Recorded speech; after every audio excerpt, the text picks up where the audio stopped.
था? किसे दिया गया था? गवर्नर जनरल को अधिकार दिया गया था। लेकिन 1853 के चार्टर एक्ट में विधि बनाने के लिए भारतीय विधान परिषद की स्थापना की गई। 1853 के चार्टर एक्ट के तहत ही 1853 के चार्टर एक्ट के तहत ही सिविल सेवाओं के भर्ती के लिए खुली प्रतियोगिता हुई। खुली प्रतियोगिता का शुभारंभ किया गया है ना। सिविल सेवाओं के भर्ती के लिए खुली प्रतियोगिताओं का शुभारंभ किया गया। कौन से एक्ट के अनुसार? 1853 के अनुसार।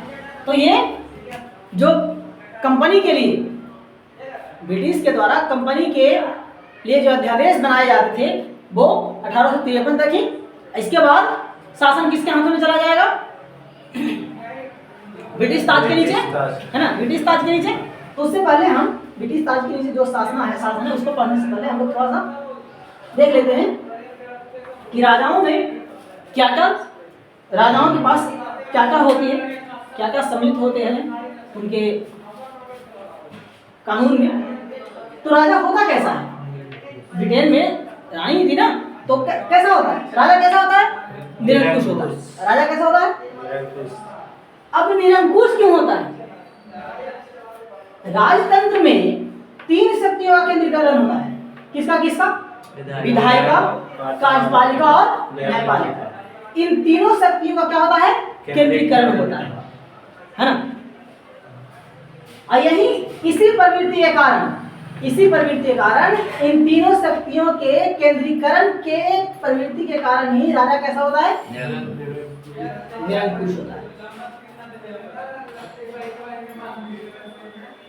तो इन तीनों शक्तियों के बंटवारा का सिद्धांत, सबसे पहला पृथक्करण सिद्धांत किसने दिया? मॉन्टेस्क्यू, है ना। एक फ्रांसीसी थिंकर थे, उन्होंने पृथक्करण सिद्धांत दिया, मतलब शक्तियों के बंटवारा का सिद्धांत दिया। कौन? मॉन्टेस्क्यू। लोकतंत्र के 3 स्तंभ हैं। लोकतंत्र के कितने स्तंभ हैं? 3 स्तंभ हैं। कौन कौन? विधायिका, कार्यपालिका और न्यायपालिका। विधायिका, कार्यपालिका और न्यायपालिका। विधायिका के अंतर्गत संसद, है ना। विधायिका के अंतर्गत संसद आता है। कार्यपालिका के अंतर्गत 2, एक अस्थायी कार्यपालिका और एक अस्थायी कार्यपालिका, है ना। कार्यपालिका के अंतर्गत एक अस्थायी कार्यपालिका और एक अस्थायी कार्यपालिका। न्यायपालिका के अंतर्गत उच्च न्यायालय और उच्च